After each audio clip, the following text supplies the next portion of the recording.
Our top story tonight, some going down in November. Wars, spending. There has got to be something big a-brewing. They're using geese to guard prisons in Brazil. Does Biden know what Mexico is? Would you scare Joe Biden? What are we laughing at? I think Billy Mays was real. I'm a world-class skeptic. I don't know anything about Hunter Biden. I don't know who's big into cocaine and laptops. Why is that our problem? Complete, absolute incompetence. Like, who funds the news? It's a freaking inside job, man. The entire world's a stage and everything's fake.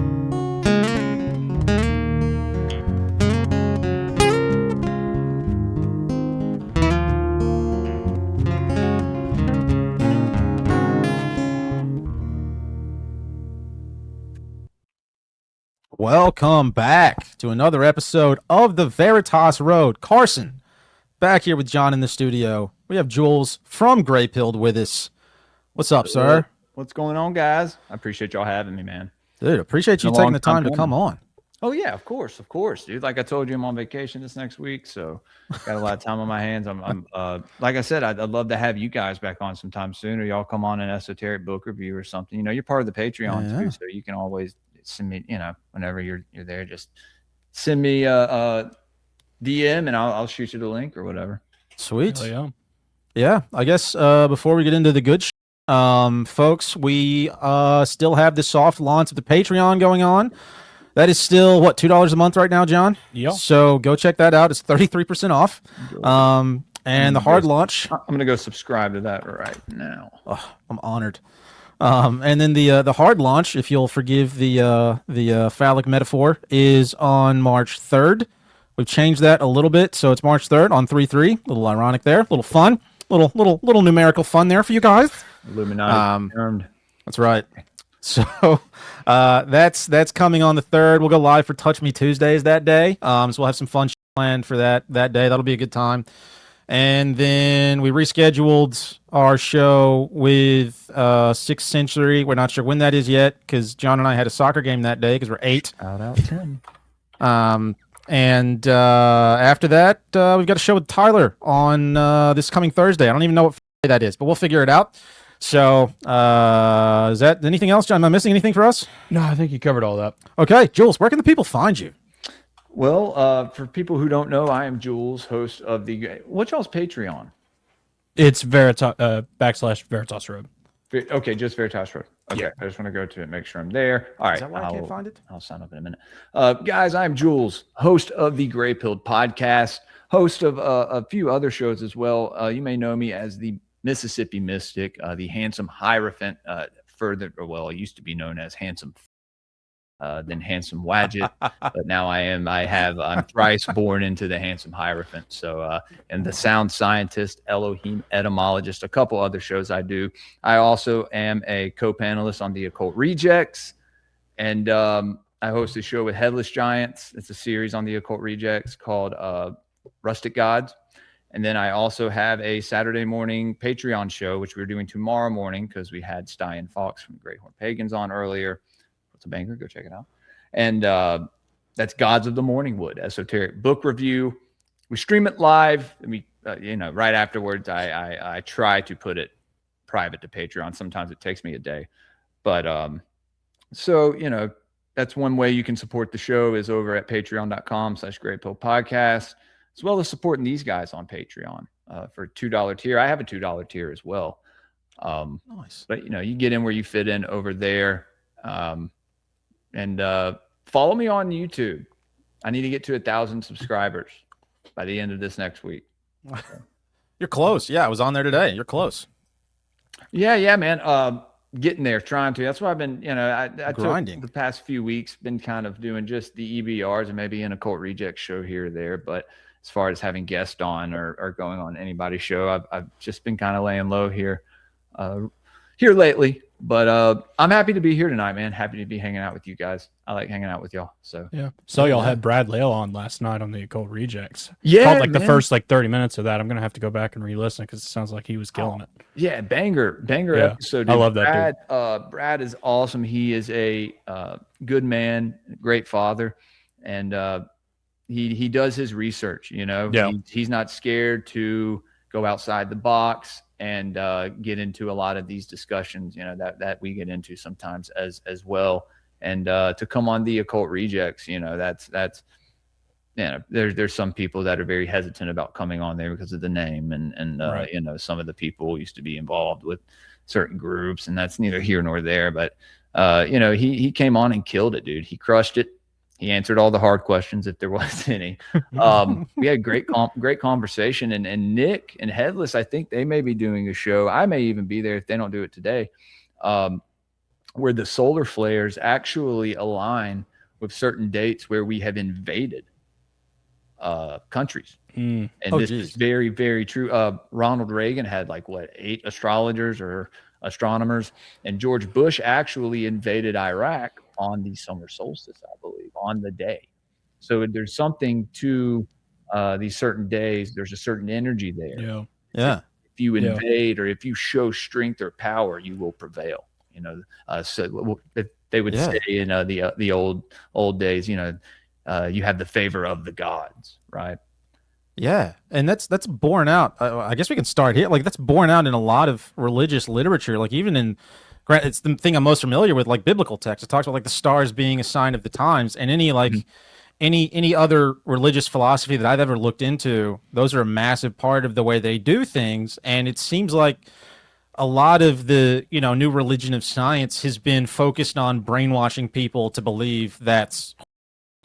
And it's very clearly borne out in the way that a lot of the big things happen on a grand national scale that align with certain signs in the sky. And I know jack shit about astrology, but align with certain signs in the sky, like Corona, some of these invasions you're talking about. It happens all the time. Is that just a result of these people being big into whatever Satanism, whatever these people, whatever Hillary Clinton's doing and on her back porch? I don't even know. Well, Satanism is mainly, LaVeyan Satanism would be defined as the worship of self, right? So I think that these elites are in these mystery schools. They took the dark path of these mystery schools. I think y'all have heard me explain before when it comes to a lot of this ancient esoteric and occult knowledge. Yeah, it's the intent behind the usage of it, right? So just because you learn it in one sect or certain secret society, it doesn't mean it's all evil, right?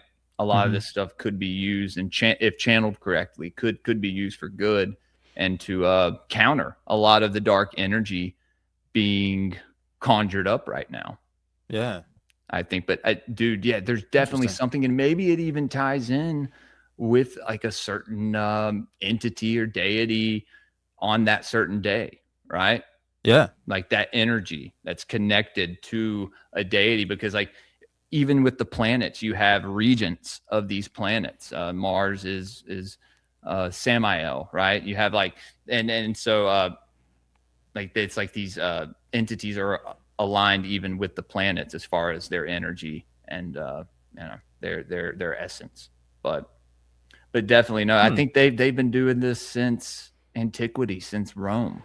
Even before that, back in Sumer, and even who knows before that in Hyperborea or Lemuria, Atlantis, whatever came before all that stuff.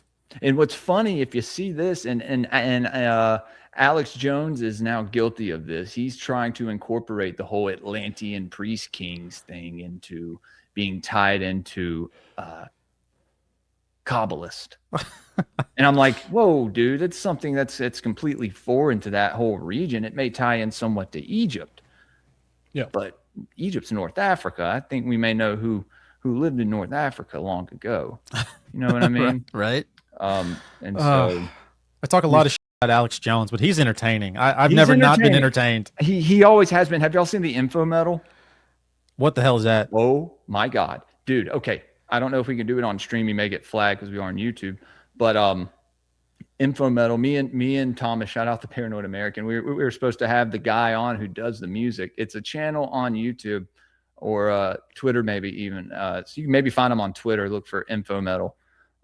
It's this guy who plays metal music, and he takes Alex Jones's sound bites and puts it in the form of death metal, and it's just Alex Jones just demon, and it's just it's incredible, dude. It's phenomenal, and so shout out that guy. There's a dude who took all of his rants and put it into an indie folk song, and it is one of the funniest things I've ever I listened think that's to. the same guy. Yeah, is it the same guy? Oh my It may gosh. be the same guy. Yeah, that guy killed it on not that be the because it's same one of the guy, funniest things. But it may be the same guy. I'm gonna listen to that after this is over. I can't wait. I'm so excited.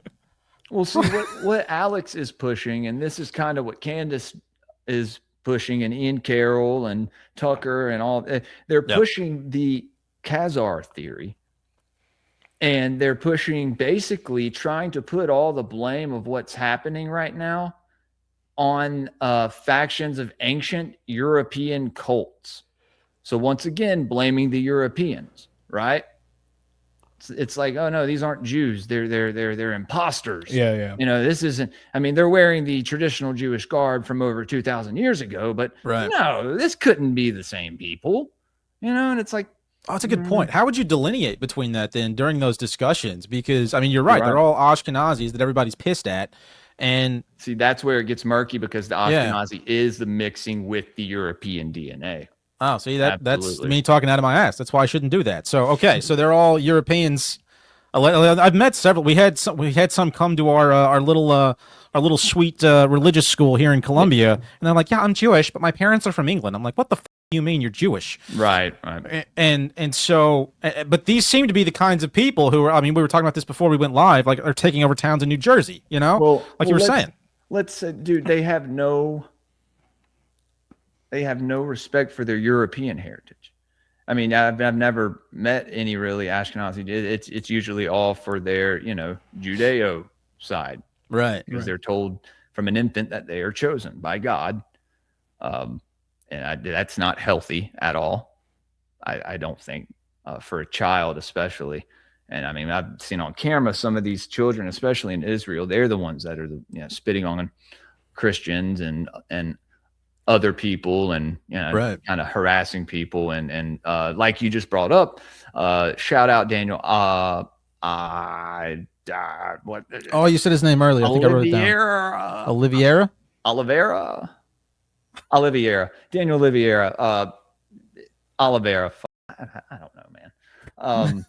Something foreign sounding. Not one, but two Jewish communities in the Northeast, one in New York. I forget the one in New York. That one was bad, but then this one, dude. I mean, they had their own Jewish police force come out and like stop him and then basically tell him that they're going to follow him. And then off. This is the guy that went to India and went to the parade. The parade? Oh my God, y'all don't know. I don't know. Oh, I've heard of that. Yeah. Oh God. Oh, it's awful. It's mortifying. Dude. Is it what it sounds like? Yes. Okay. No, quite literally. In India, I don't know. It may be every year. It's just like a street of shit, and it's nothing but men. And they're literally, it's like they're having the time of their lives. And, they venerate the shit because it comes from the cow, and the goddess wanted to be one with the cow, I think. Oh. And which is completely esoteric, but they took it literal. That's alarming, right? And all this. That's what people don't get with the ancient text when it talks about, with certain rites and rituals. That's different, right? You got weird shit in certain religions, but in esoteric text or mythologies, when it talks about that. Like being inside of something or like the life force or something, people interpret it as actual shit and right. But it's quite literally esoteric, maybe even cosmological, like as above, so below. Right. Like a lot of these stories. I know if you guys know who Micah Dank is, shout out Mike. I need to get him back on. He's an ex-Mason. Which most people go, well, once a Mason, always a Mason. But it's like, whatever. If he's not paying the tributes to his lodge anymore, then whatever. Right. And he was writing books for David Icke. I think he was under that company, under that publishing company. He came on my show, talk about astrotheology. And dude, that was when my view started. I was like, okay, I've heard of astrotheology, syncretism. What is this? And then he explained it. And these stories, like, I was like, holy shit. There's literally like some kind of sign in the sky for all these stories that we see in these ancient texts. Yeah. It is mind-blowing. It's fascinating. And so that's what made me, you know, that was the turning point in Greypilled right there. You know, I started looking at things through different lenses and you know, really researching a lot more about the stuff that I was just, you know, kind of talking about, but I got kind of lazy in my research there for a minute. And so this past 6 months, I've been doing more reading, more research, and a lot more figuring out, especially in my everyday life, IRL, my spiritual life, right? And that of my wife as well. I don't know if y'all know, but my wife is very clairvoyant. You maybe call her in the Norse sagas and those certain mythologies, they're called vulvas. That's a dangerous name. Well, the vulva, right? Where do you think it came from? That name okay. came So I wasn't from far off. Okay. These European priestesses, right? And you know, there's a lot of divine feminine bashing lately, and I don't think that's healthy at all. You know, not for anyone's spirit. I think that's something that's been subverted, and that subversion has been pushed upon our young women in society. And that's kind of that dualism that you see there, that dark side of that feminine spirit, right? That we see manifested. And it's because, why is it manifested? Yeah. It's because that's all people have in their perception, is this, you know, boss, you know, I'm gonna have 4 kids with like 3 different guys, like, you know, all that stuff. And it's like, that's not what being a powerful woman, as far as like women in the ancient times, I mean, maybe not in the Levant, but in other cultures, were venerated. You know, they had a divine connection with the creator, or with whoever they revered as God, right? Yeah. And so, you know, there's something to that, right? There's something to, like, you know, especially you could throw pornography into there. Like, who owns all the porn sites? Right. You know? Yeah. It's always like, dude, it's sick. But when you see, you know, your culture, or, you know, when you see your culture being bastardized, you can't help but notice. Yeah, and it's happening constantly, and you're very right. Why is every movie like Midsummer directed by a Jewish director, or written by a Jew? Right. So all these European customs and traditions of our ancient, you know, of our ancient past, we view them in this lens, right? Yeah. No. You have to go and actually look at it, and it's actually not at all like how they portray it, or it's the interpretation of it, right? You have certain people you know, they're interpreting things wrong, and you perceive their interpretation. You know, what does that do? How you see things? This affects everything, your whole worldview, Right. quite literally. How much mind control? I mean, it really, it's the most simple form of mind control that I can explain. Yeah.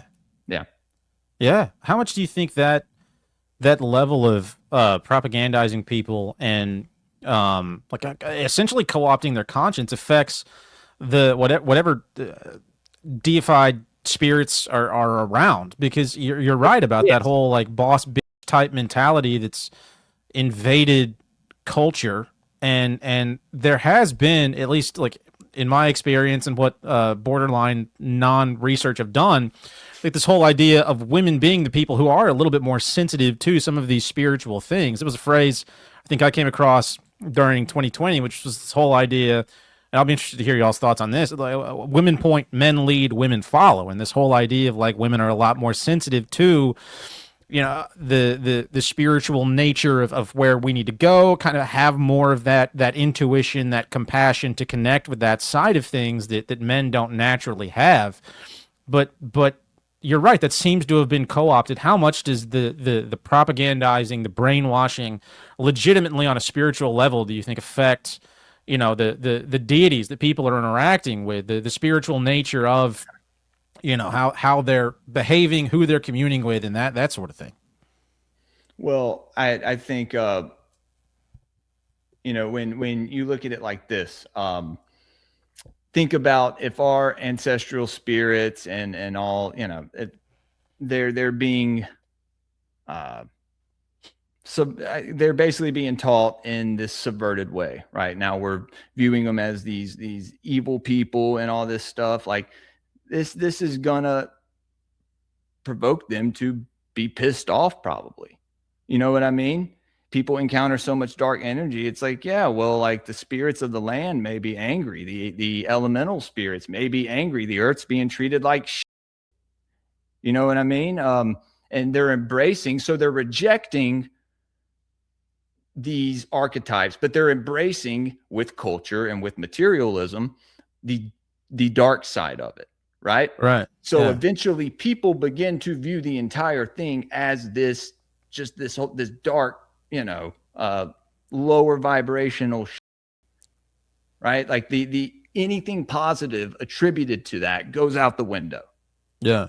What did Yuri Bezmenov say? He was like, the brainwashing will be so he is that KGB agent that was in that interview. The brainwashing will be so severe that even if you present truth in front of people, they will still reject it. Right. So I think that's what's going on.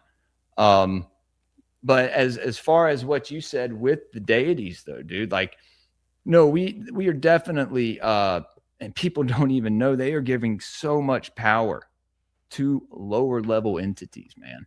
And if these entities didn't exist, then they have been created. They have been created. Definitely. I think so many symbols and just things that were meant to represent, a few different aspects of nature in a symbolic way, or the divine, or a certain god or deity here or there, people took and ran with and created their own deity with it. Satan, Lucifer, Baphomet, Moloch. Yeah. None of these are actual entities, like originally, right? Now, let's go through that. Yeah, because I was going to say, can you? Yeah. So Satan, adversary. This is any entity or deity, adversary to whatever god is the head of that certain nation, right? So when you're looking at it through a Judeo lens, any European deity, anything outside of that pantheon is a demon. Does that make sense? Yeah, so far. Yeah. And I mean, this goes with the whole, anti-Semitism, and this has been quoted so much lately by the head of the ADL and all these like big rabbis and leaders of Jewish communities. Anti-Semitism is embedded in European DNA, and we must uproot anti-Semitism. That's coded language right there. That means that we must uproot the European heritage. Well, and so you look at it with their prophecies, they view us as Edom, the evil brother of Jacob, and all this stuff. And it's like, this is our enemy telling us this. They're the ones that wrote this story, right? They're the ones that put it together. People can say all day long, no, it was this person in the church or this person. All these myths came from this certain culture. Mm-hmm. And so we're viewing, anything, let me get back to what we were talking about. Anything adversarial to Yahweh, right? Any other deity is a Satan, is an adversary, right? That tracks. So it's just a title. There is no, I think there may be like a Hasatan in Islam. Something like that, yeah. But again, maybe that's just something that Islam created, right? Yeah, I had a question on that because I watched the interview you did with Shane Cashman earlier, past couple of weeks, and y'all kind of started talking about the idea of the devil being an egregore, and you didn't really unpack it, didn't get a chance to, and I've kind of noticed as I've kind of started examining a lot of, re-examining a lot of the biblical texts that the contemporary church's like concept of the devil is kind of an amalgamation of all of these enemies of Yahweh in the Bible and all the extra canonical texts as well. Because it's like the devil's taken on the characteristics of the Nahash in the garden, taken on the characteristics of like the Hasatan in Job, Azazel in Enoch, Baal, like you list them on and on. Yeah, dude. So That's a different story. and I don't really know kind of what to make of that, because it's like I still kind of think there probably is a chief adversary out of the creator of all of those that fell away. But also at the same time, I don't know that we have a good description of what that is. And I'm just kind of curious if you can unpack the idea of the devil being an egregore. Is like, have we created an entity that is all of these things? Yes. You know, how does that work? Because it's like, that's just a really fascinating concept. Well, our mental bodies are the strongest. So in the mental plane, dude, like that's where everything's working the most, right? That's where everything, all these ideas, if you subscribe to tulpas or servitors, if you study that kind, if you study tulpamancy and all that, like, yeah, dude, like these things can exist, they can manifest. Is how much intention are you putting into it, how much dedication, right? And so fear being a very strong emotion, perhaps the strongest, and I've talked about this a lot lately. I have cut out fear from my life, and what it has done is incredible. When so many people fear something, all of that energy built up, all of that fear, very heavy energy, it does something. It creates a form, right? Or is there an entity there that comes in and says, oh shit, look at all this fear right here, I'm going to create this, this is kind of like a Gnostic ideology or whatever, but like, whatever, we're conspiracy theorists, are we not? Yeah, we're just playing around here. Just a couple of boys talking. Yeah, man. It's just the boys. Yeah. Val, what's up, Val? It's good to see you. I'm glad Valkyrie's here. Shout out Valkyrie. She is, in the Babylon club. She's definitely a grapist, but she's a babist as well. So shout out Babylon. All right, so I threw myself off course there. You're talking about the way like entities, and this was something I was curious to actually hear your take on, because I know I've heard people talk about like egregores and that kind of thing, and how they come from like masses of people or collective consciousness, right? Is it creating something in and of itself, or is it another entity coming in and inhabiting that thing? And you're talking about fear, and like another entity comes in. There could be, some kind of astral elemental or some kind of, like you said, some other deity that comes in and hijacks this egregore you've created, right? Like, do you have more power, right? Like how, and that goes to, I guess, how much intention and faith, how much have you walked through the fire? Yeah. Right. But I did want to get back before we forget to explaining these terms are, and these different, how people interpret them and what they really are.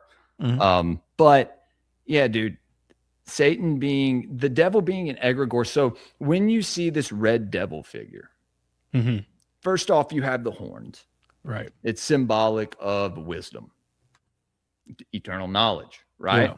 To the divine. That's like when you see Moses with his horns, it's his alchemical, because I believe Moses was an alchemist, if that was his name. And he came out of the land of Kim, right? The land of Kemet, where alchemy was originated in. And so that's why he was holding up the caduceus staff in the desert, staff of Hermes, right? And he was convening with deities in burning bushes and on mountaintops. Dude, this was an amalgamation of deities, I think, different ones. Interesting. That's my opinion, especially when you get into the mythology of Egypt, and you get into you go further back into Sumeria and stuff like that, and that goes into, and so the tail of the devil represents the lower nature, right? It's pointing down. Usually when you look down at his legs, it's something animalistic, right? It's a serpent, or it's a goat, Right. It's an animal.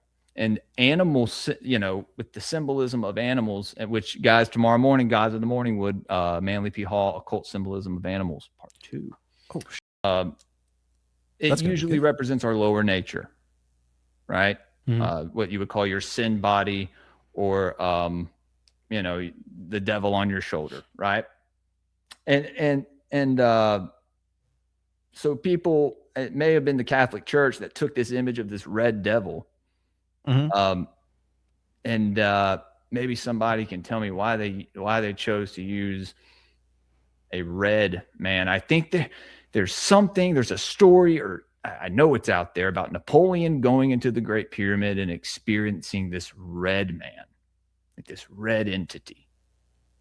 And it's I'm throwing that out there. Somebody in the chat can maybe first thing I think about that when I hear that is Esau. Okay, well they say that about Esau, but listen to me on this. I think, and this is coming from a biblical lens written by the Hebrews, right? So coming from that, the Nephilim, Esau, who was hated from the beginning. We don't know why, but he was always hated, right? Because of his red hair. He was so ugly. They're the worst, dude. Oh, yeah. Gingers. My wife and kids. Yeah. It's beautiful. It's beautiful, man. I don't care. Dude, like, looking at it from their lens, this was our ancestors. This was like I think they viewed the Northmen, or tribes from the north, Germania, further than that, as these these giants who came from fallen angels or their adversarial gods to their Yahweh, who is a Canaanite storm war deity. And anyone who denies that is denying blatant truth. That is blatant truth. That's not an opinion. He was worshipped as that, and he was sacrificed to as that. Moloch sacrifices. We go back to what I was talking about. You had the Satan being adversary. So there are Satans out there. You can refer to them as that, but people need to know the definition. It is just kind of like this archetype that one plays. And there could be, a Satan could be adversarial to one god, and then that god be his Satan, right? If someone's pissing you off, they could be Satan to you, right? Like, get behind me, Satan. Like Christ told Peter, get behind me, Satan, right? Because he was you're an adversary to me right now. You're adversarial to what I'm trying to do. And the way that's always interpreted, at least here in the Southern Bible Belt, is he's calling, he's essentially saying Peter's kind of taken over by Satan, not that Peter is acting as an adversary. Oh, interesting. Well, I feel like something's coming. The priest of Dagon, Peter was a fisherman. Was he not a fish god? This is the thing. Some of these men wanted to be venerated as gods, and who knows if that has happened. But he was a fisherman, and when you look at the Pope hat, it's the fish mouth. Right. Dagon was the fish god, right? And so that comes from. But then there's that theory that the rabbis put out there that Paul and Peter were secret operatives for Judaism. We're not going to get into that, but going back to what was it? Satan, right? Yes, that. I mentioned Lucifer. Lucifer is Venus. It's just a planet. It's just, it has an energy to it, right? And it's a feminine energy, Venus. Now, in Rome, Lucifer was worshipped in some cults as Mars. It was just a different name, for Mars, and as the male emanation of it, right? And so all Isaiah was doing in the Bible was telling a king, how he was once he was referencing him to this great star, and then he fell. Yeah. That's it. Wasn't referring to a deity. There was no deity in any pantheon, people will, and in the Hebrew, especially the Jewish mysticism stuff, from the Kabbalah, the Zohar, the Midrash stuff, the getting into the Goetia, and I don't know what any of those words meant, but yeah, totally. there are all these Jewish mysticism books. Okay, interesting. What's your opinion? So I've always read that as Isaiah when he's having that indictment to the king of Babylon. What it's in Isaiah 14 or something like that. Ezekiel has the same sort of indictment to the prince of Tyre in like Ezekiel 28. I've referred that or interpreted that as they're talking about the serpent in the garden, the Nahash in the garden. Well, what's your opinion? Like, what's your take on that? Well, there's a good book that people should buy if they want to understand Satan or Lucifer a little better. It's by Esoteric Eddie. It's called The Lucifer Mysteries Revealed. So finishing up on Satan and Lucifer, I think after people fearing them for so long, holding them in such high, fearing them as these angels, and that does something, and over time maybe it's created some type of entity, some type. But I'm sorry, John. Can you? Yeah. So I had to finish up on that. You had referenced Isaiah. I think it's chapter 14 is where Isaiah is sent to basically give an indictment to the king of Babylon. Right. And he in that entire spiel, he's using like a parable or a metaphor to the fall in the garden. Ezekiel does the same thing, and Ezekiel 28 is the prince of Tyre in the garden, right? I've always interpreted it as like they're talking about the Nahash. The serpent in the garden, if you go back to Mesopotamia, it is Enki, right? The bloodline of Enki, all of his sons, they're represented by serpents throughout their mythology. Mm-hmm. Right? So, and this is representative. They had horns, right? Mm-hmm. Knowledge. They depicted them with horns. It's this representation of this knowledge. And so, like I said, it's viewed kind of as this evil thing. Like when I was just talking about, the devil had the horns for knowledge, but then had the tail to represent the lower aspect of his being. With his animal legs, kind of like the Baphomet with its dualism. When you look into Jewish mysticism, it's very dualistic. All of it is. And so, and I've heard this quoted by certain, Jewish rabbis, and like they can venerate certain entities in their law because they have these dualistic qualities to them. So it's like it's okay if they venerate this dark entity because it has this nature to it as well. And in their law and their holy books, the books that they don't share with us, that's okay, but not for us because we're not chosen. And it's like, what the so you're interacting with multiple deities then, right? I mean, right. That's what I'm getting out of that. So like the serpent in the garden is just an interpretation of what was happening. The serpent being always symbolic of knowledge. But I don't know if it has anything to do, like I said, with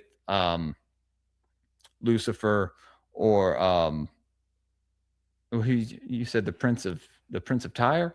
Well, in Ezekiel 28, they do like Ezekiel does the same type of parable metaphor where he's like giving an indictment and he tells the story, of the failings of the prince of Tyre. He tells that through a parable of the fall in the garden, and it's the same thing that Isaiah references. And I've always interpreted that that story as they're talking about the fall of the Nahash. Yes. Okay. Yes. So yeah, they could be interpreting it that way, or just the fall of just the fall of these kings, right? Mm-hmm. As falling from heaven to earth. But it very well could be related to the fall of the angels, Yeah. right? Yeah. In their context. But I did want to finish up with y'all on what we were talking about, the Moloch, and then Oh yeah. what was it? What else did I explain? Or I tried at Baphomet, I think. Yeah. How the Baphomet is just, a depiction of, I think Elvis Levy literally he drew it up to like troll some other guy, and to be like, yeah, you see this ugly depiction, this is our God. Yeah, sure, whatever. But it was never intended to be taken seriously, I think. And so people took this goat-headed, it has tits and it has a penis and right. It's that's the male and female, right? Like, and he did it grotesquely to be grotesque. A couple centuries before that, though, Heinrich Kuhnrath, another occultist, drew a similar image. I know Nick had shared it with me one time. I don't remember what image it was. So this image has kind of been, I think, redrawn throughout the ages to kind of like maybe troll people. I don't know. But it has now been taken and ran with, and could quite possibly be an entity. Right. No. Yeah, that tracks. Fearing this thing that doesn't exist for so long, that now give exists. It 100 years, it exists. And that's lastly, Moloch, and this is something that I will, I'll die on this hill. Moloch is not a deity. It's not mentioned in any pantheon. Moloch, and I've tried to find it. I'm the Elohim etymologist, guys. I tried for 2 years to find them, couldn't find them anywhere. Moloch or Molk, MLK. Who do we know with? We have an holy shit. Yeah, yeah. Hot So damn. Molk, and you see this with words in the other in other types of Hebrew language, like Melchizedek, MLK, which is like Melchizedek's not a bad thing, and it's like, yeah, but it is in a Hebrew lens, right? So we have to remember. And so the Molk sacrifices happened in the Valley of Hinnom, or Gehenna. Okay. And shout out Esoteric Eddie again, great researcher, top-notch guy, and can't wait to have him on again. You guys should reach out to him. He's a great person to have on, or buy one of his books, man. He's a great author.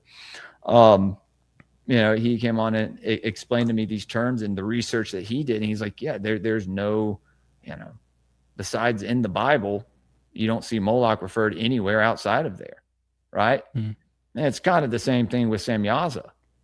Outside of the book of Enoch, you see him interpreted in the Mesopotamian text, I think, as Shamgaz, if that's the same one, quite possibly. Right. He was just like a lesser entity compared to all these other ones, But the Molk sacrifices were just, the Valley of Hinnom, people would go to burn their trash and to burn their babies. Son of a bitch. Okay. Yeah. I've heard the trash part. I haven't heard the baby part. That sounds a little Epstein-y to me. Well, dude, yeah. I mean, this is where the Moloch, or where it originated from.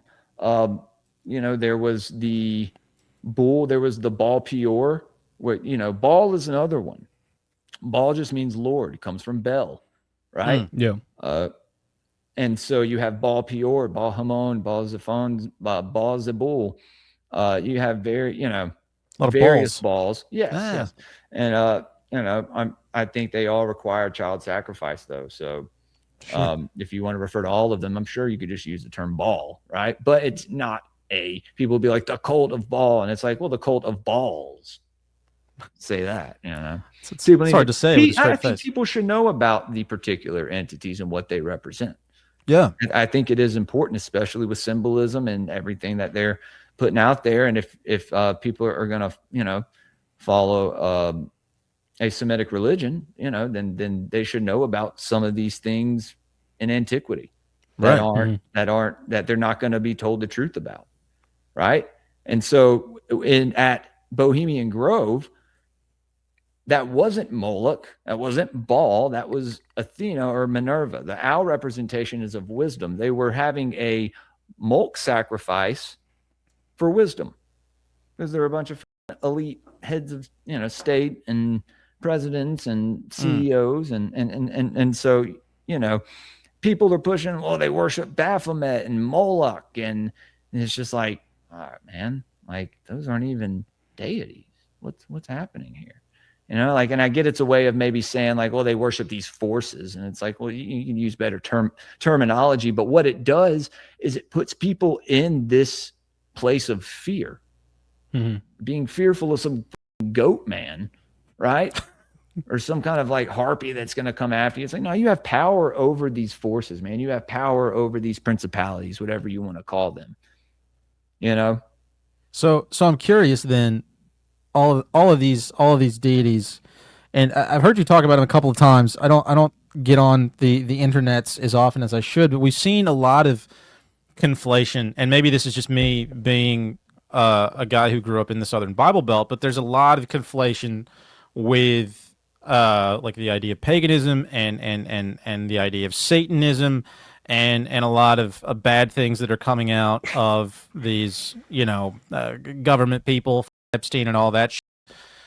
What do you think is actually going on there then? If they're not, burning effigies to Moloch at Bohemian Grove, what do you think what the hell are these people doing, and why the conflation between Satanism and paganism, these other deities? That was like 8 questions rolled into one, but yeah. You're good, dude. No, man. So the thing with Bohemian Grove and Moloch is they are sacrificing 2 deities. Right. Like I just mentioned a few, right. Baal Peor, I think Set. I think, there were child sacrifices to Yahweh that are mentioned in the Bible. Like I said, and Yahweh in his original pantheon is a storm war deity. And so Satan is in the Jewish dichotomy. Now you have dark forces and dark entities in other mythologies, but there's never this like adversarial figure. I guess like in Norse mythology, you could say Loki. Some people say Loki was added in the 13th century to put in an adversary. When you look at like Baal and the Molech sacrifices and all that was taking place in the desert. That had nothing to do with Europe. Okay. Yeah, those entities don't exist in Europe. Like they do now probably, but they didn't at the time. They had their own, or we had our own pantheons. Our ancestors had their own pantheons. Right. So can I pause you right there? Yeah. Are these entities geographically bound in some way, shape, or form? What do you mean? Well, you said they don't exist in Europe. Did they exist elsewhere? The language there is confusing to me. Well, what I'm saying is in the Semitic, in those kind of religions, like when you have Christianity, Islam, Judaism, you see it in Zoroastrianism, some of the Eastern kind of stuff. But when you get to the European pantheons, dude, you can't trace those deities. Gotcha. You can't. The stories you find are similar, but the symbolism it just doesn't hold water. It's like something's wrong here. And then of course it's said that these things will manifest as angels of light. So that means everything beautiful is evil. It's like, okay, so if something manifests to you as this divine messenger from the creator, and it's a beautiful entity, it's evil. That's what that dogma is I think putting in your head. I think you should have discernment in order to make that decision for yourself. I've wondered about that a time or two, because there is this idea of, and obviously I'm pretty much solely familiar with the Bible, but like this whole idea of like focus on whatever's pure, whatever's lovely, whatever's good. But then there's also the concept floated out there of like, well, bad things are going to masquerade as angels of light. So what the hell do you do there? You know, it's kind of confusing insofar as like you're supposed to meditate. You know, we push out this idea of meditate on whatever's good, whatever's lovely, but the bad things are going to come as good, lovely things. So don't meditate on those. You know, you see what I'm saying, John? You look concerned over there. No, I see what you're saying. But it's kind of a confusing concept. I think we have discernment enough to trust in ourselves to be able to tell. And I'm not going to have some Jewish priests, Jewish rabbis sit in my face and tell me that I'm not, I don't have the discernment to know if this is a demon or not. No, this is right. Because I said it's a demon, it's a demon. Yeah. No, like that level of elitism that pervades most like organized religions. But yeah, it's a problem. We ranted about that a couple of weeks ago, actually. Yeah, probably. And like that concept is not biblical at all. It's like discernment comes from the Creator. Well, in a biblical context, you with discernment, right? Yeah, right. Yeah. You eventually develop that. Yeah, and well, it's also in a biblical context, it's connection with the Holy Spirit. It is, in my opinion, actually being able to listen to the Creator speak to you and tell you, hey, that's good or that's bad, and kind of say run away or don't run away, that kind of thing. It's not, in my view, it's not something that's really your own understanding at all. It's more so in a way to where you can actually connect with the Creator and listen to Him speak. When you get into the lean on your own understanding kind of view, you get in a dangerous point of like falling into your own ego sometimes. And then you I see that a lot with like a lot of the UFO people is like you kind of fall into your own ego, and now you're starting to like seeking out the things that just validate your like preconceived thought about anything. Right. So yeah, it's definitely not a human thing, and definitely not a thing that comes from human authority. Yeah. Well, what I'm saying is when you look at Greece, when you look at Rome, when you look at Germania, and there are dark aspects, in every religion, right? In every culture. Right. But when you look at these, y'all try for the next couple of weeks to not look at them through an Abrahamic paradigm. And you may be able to see what I'm saying is that when we're told by a class of people, a priest class, from all the way back in antiquity, even in their own writings, they state that we were evil from the beginning and they hate us. When we're told our history and our culture from this one view, that I don't think that's right.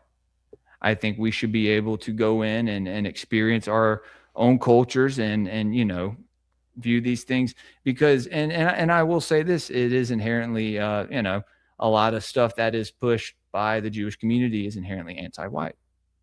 Yeah, it's anti-European, and so. And people, well, that's tied to your blood. That's an idol. And it's like, well, yeah, that's the Jews telling you that. And so, it's like, I have to ask these things, dude. Like, I can't. Yeah. And y'all, I've told y'all my story. My grandfather was adopted by a Jewish family. Right. He was treated like shit. I just found out on his adopted father's deathbed, his actual Jewish sister went in there and got his name taken off the will. Son of a bitch.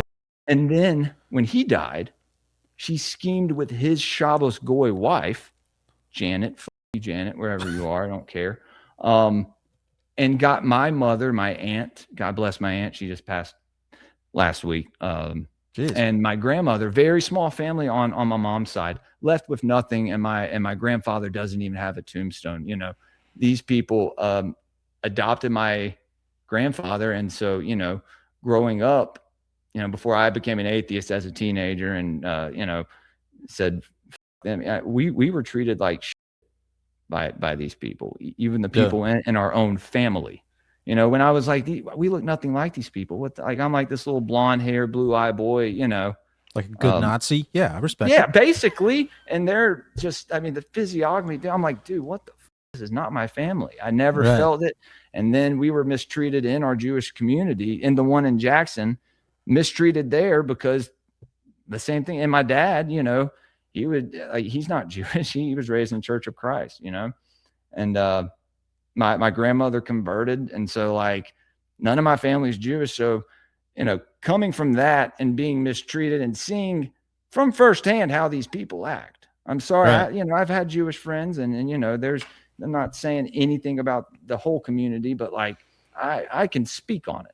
Sorry, but I can. I can't. For anyone who has a problem with it, shut your mouth.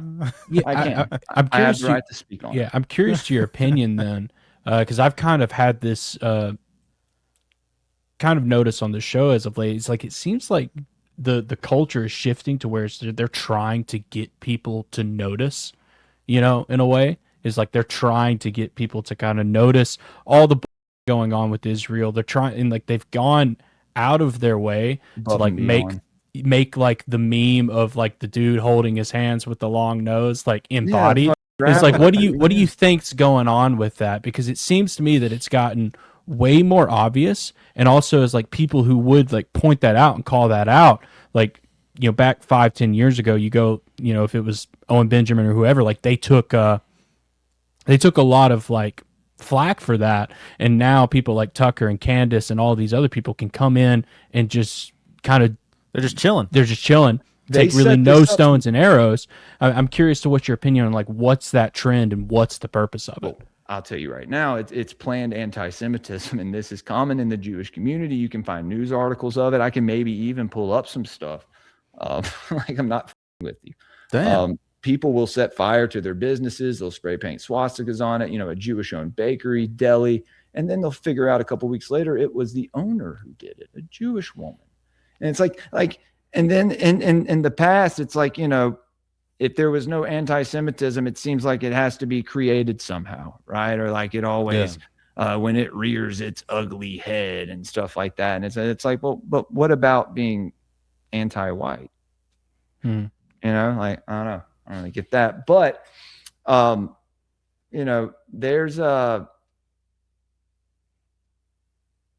I don't know, man. There's something going on to where there's a narrative put out. It has people kind of talk about, I think misinformation, right? There's a bunch of misinformation put out there, and it's kind of like they have their own controlled opposition in a way. Yeah. Yeah, it is. It is. These people years ago, not even a decade ago, were praising Israel. Yeah. It's real weird. And that interview that Tucker did with Mike Huckabee was just very strange, because Tucker was he had nothing bad to say about Israel 5 years ago, to your point, and now he's roasting Mike Huckabee about singing "Sweet Home Jerusalem" on national TV. It's like, yeah, I'm with you there, but also like, when did the change of heart come? But dude, like, and so you have to imagine, like, I don't know. I found out that I was not Jewish when I got a DNA test, and I talked about this on. It took a DNA test for you to figure it out? Well,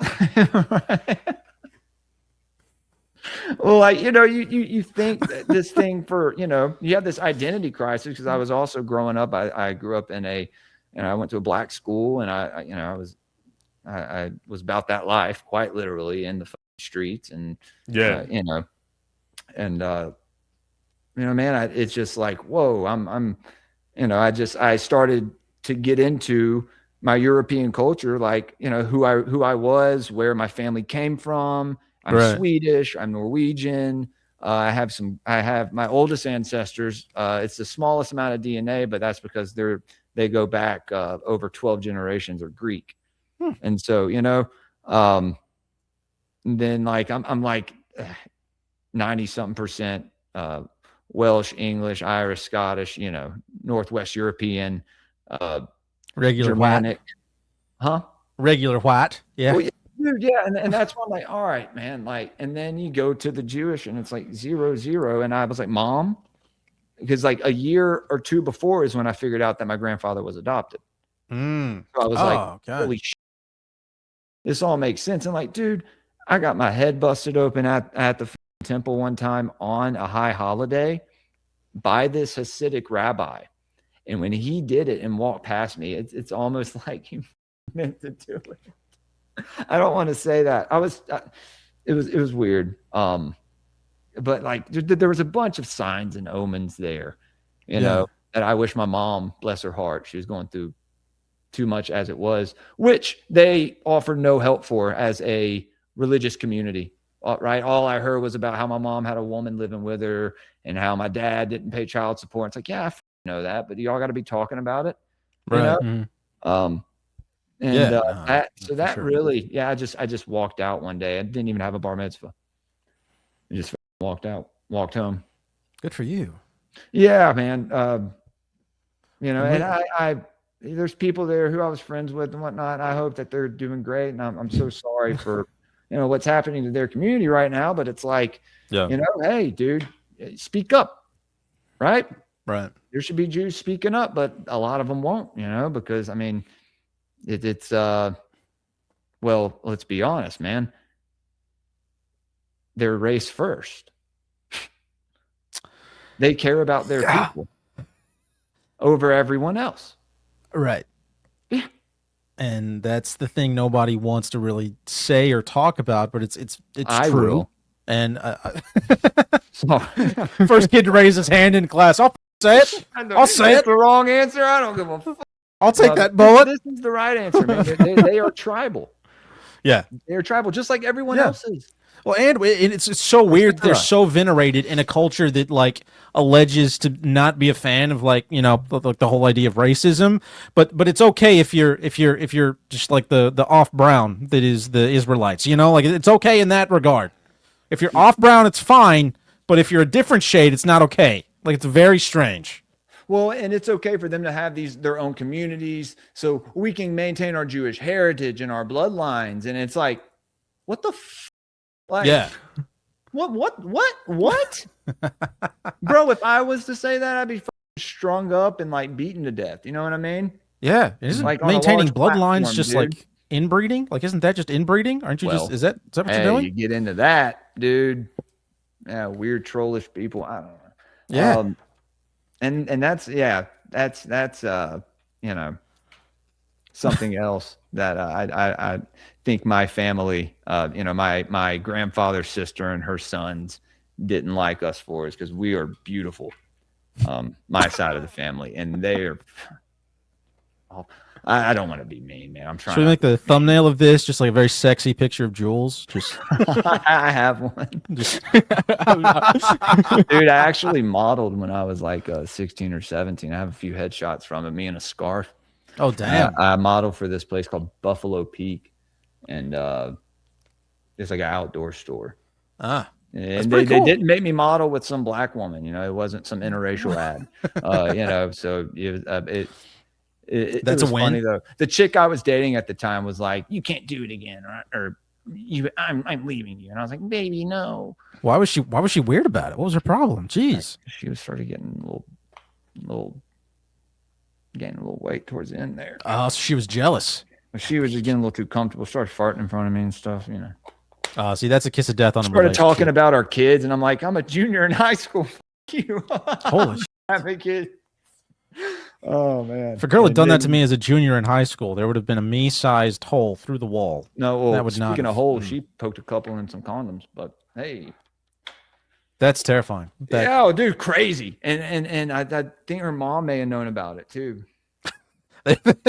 Dude, her mom would buy me like a carton of cigarettes. Like I'd stay at their house all week. Yeah, private school chick, dude. So you know, they're wild, insane.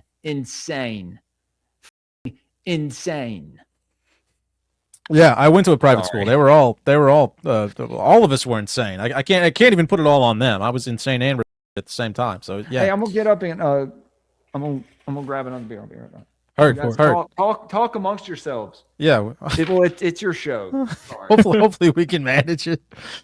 Dude, that's interesting. Like the discussion of a lot of these deities is something I've never really paid a great deal of attention to, especially growing up like super mainstream Southern Bible Belt, you know. Yeah. And I'm kind of curious. So, and I guess we haven't really broached this subject yet. So, I mentioned like the conflation of like Satanism and paganism that's kind of going on out there. Yeah. And there's a lot of talk about like the first example I think of is like Jack Parsons and what was it like it's not Anton LaVey, it's the other guy, the other big time Satanist, what's his name, Aleister Crowley, and the Dianetics guy, L. Ron Hubbard going out into the desert and like doing Hubbard, they were all satanic sex rituals. Yeah. How? But there's a lot of talk about like this weird magic these people are doing, and I cannot help but in my head think about like Mickey Mouse waving a dick-shaped wand and doing some kind of weird, sex magic. How the hell you've looked into this a lot more than the nun I have. Is it like I imagine it, or is there something more subtle going on with a lot of this? Like alleged occult magic these people are doing, is it all bad? Like, what are your thoughts on that? Because I know you've done a decent amount of looking into this. Well, yeah, I think what they're doing on a large scale is bad, and it is mostly they are using things from European magic like runes and stuff like that, but they're using it with Solomonic magic. And this is what we talked about actually earlier on my show today: the difference between Germanic paganism and like Norse paganism and that of like the Wicca culture, right? Like the hot topic Wiccan kind of trying to be edgy. Right. You could even throw that in there with like the twisted emo kid, the Lemites, and like they have all the books from Barnes and Noble that are on spells and but like and I know there's probably some people who are in those communities who are serious, and I don't want to say anything about them, but there's a lot of LARPing going on over there, and you see it a lot in the left wing, right? But they're not really venerating the same deities that are venerated in Germanic paganism. If they are venerating any of those, they're the darker ones, right? Okay. Because like I said, in all other cultures besides the Abrahamism, there is really no Satan figure. Like there's chaos serpents, there's giants that are not nice. There's a bunch of like adversarial figures, but there's no like main like Satan is going to come back and try to like, there is no, so there's, which is I think kind of a pro of it, because it's kind of like, there's not this fear there, right? Like this figure there that you have to always, the real thing that we need to be wary of is our lower nature of ourselves, right? We have to keep ourselves in check. We can't be worried about this guy over there. We let the divine do the things, their own things in their realm, right?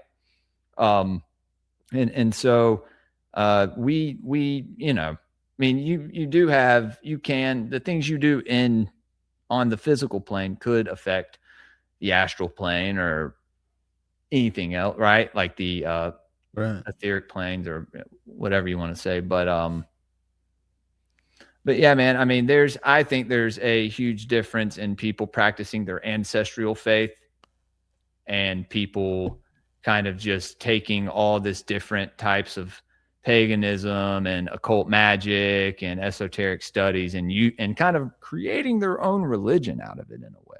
Their own, like they're practitioners, right? So they're creating their own rituals and they're picking and choosing, right?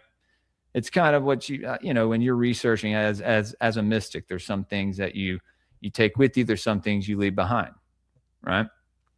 So what is the fundamental difference then between the regular folks out there, let's say practicing their ancestral religion, and this may be kind of a dumbass fundamental question, and Hillary Clinton in a closet eating babies? Like I know that sounds stupid, but like what's the difference between the deities that are in? Is it just the intention that is involved? It is the intention, but it's not the same, not even the same pantheon of deities. That's what I was talking about the Levant, the Semitic pantheons, right? Mm-hmm. They're, I think, completely different than a lot of the European, those pantheons as archetypes, as energy, as egregores, as everything, I think it's, but then when, it says all these things that manifest as beautiful are actually evil. And so all these ancient depictions of our ancestors and these heroes from these sagas and everything that's depicted, it's like, no, those are Nephilim, and, they worship demons and all this stuff. And it's like I said, this is, your enemy telling you this. And so you need to do your own research on it. You know what I mean? And when I say your enemy, I don't mean like, oh, your enemies are the Jews. I mean, like, when you look into the people who wrote, the Jewish dogma, they have a hatred for Europeans. It's blatant. There's no pussyfooting around it, right? Right. That's a fun term. I miss that term. There's a lot of terms that we used to have that just don't exist anymore. I think we need to bring them back. Yeah, louder than two skeletons on a hot tin roof. That's a good one. That's a good one, dude. Yeah, that's a banger. Yeah, dang, it's great. I heard a girl at work say it, and I think I'm gonna adopt it. But hey, dude, like, but the thing is like, I just started like researching ancestral faiths. Like, I'm not a pagan. I wouldn't call myself a Christian either. I have called myself a Christian mystic, because I have, used Christian mysticism in my life, right? And I have experienced things now, but as you grow, especially researching the esoteric, and you have you encounter spiritual things in your everyday life. Like I said, your opinions shift, and I've always said that on my show. I've always said, my opinion may be different next week on this if I, encounter something or research more information that points to this, or so like, I don't know. I don't really like any labels, but, I may not be the best one to speak on the ancestral faiths, right? Since I'm just now getting into them. Well, I mean, you're certainly in a better position than John or I to speak on them for sure. But when it comes to the deities and get, kind of connecting, like, who's worshiping who, and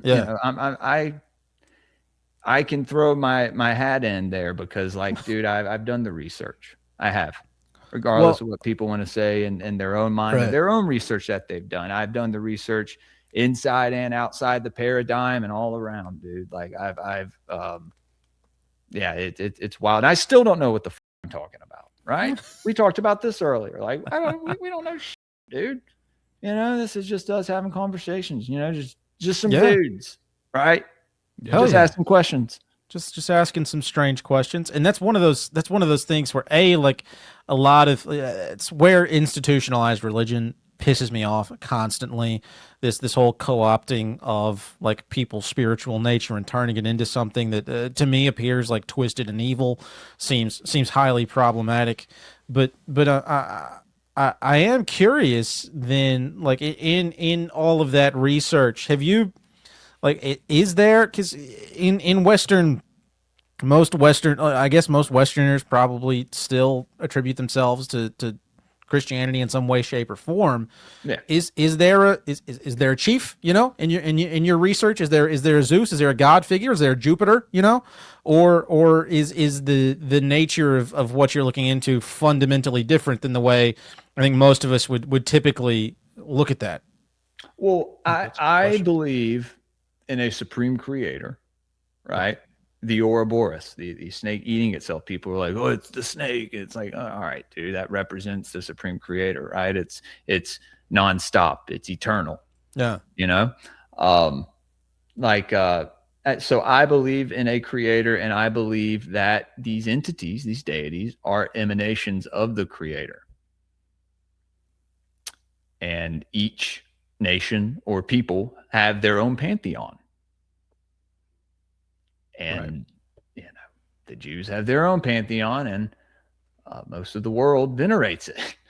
Yeah. And so, what does that do? That empowers a people, that makes that gives them a spiritual advantage, I think. Not looking at them as gods or anything. I'm just saying, like, when you, and I'm we don't have to get into, Christianity and stuff, because like I said, there's a lot of things I've learned from Christ and from especially Christian mysticism the esoteric meanings of the things with Christ. Like it's there's a lot there though that a lot of fundamentalist Christians will not even look into at all. And it's like, dude, this is like, like there's we had Ike Baker on the Occult Rejects, who is I think an Orthodox Christian, Eastern Orthodox. He's in the Golden Dawn. I don't know what that is. What's the Golden Dawn? It's the Order of the Golden Dawn. It's an occult order. Oh, but he's a Christian. He does Christian magic. Nick has experience with Catholic magic. Yeah, dude. Like there's books that people don't know about. Like there's occult text out there that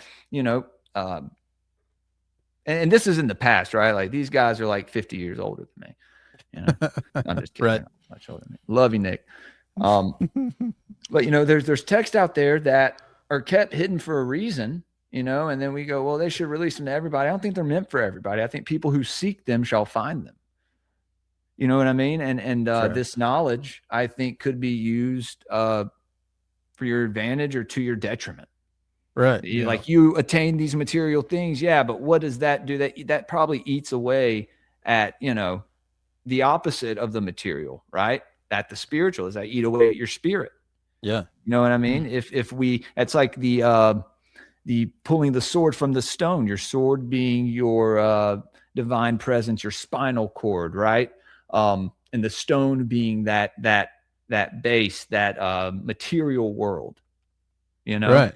Oh, that's interesting. Yeah, man. And once you finally pull that sword from that stone, you become this initiated, enlightened, Does a chiropractor help with that if I'm pulling my spine out of a stone? I've been seeing one lately. You pull some Merlin pops up in the corner of the room. It's like, that'd be great. Your chiropractor is Merlin. He's like, we finally done it.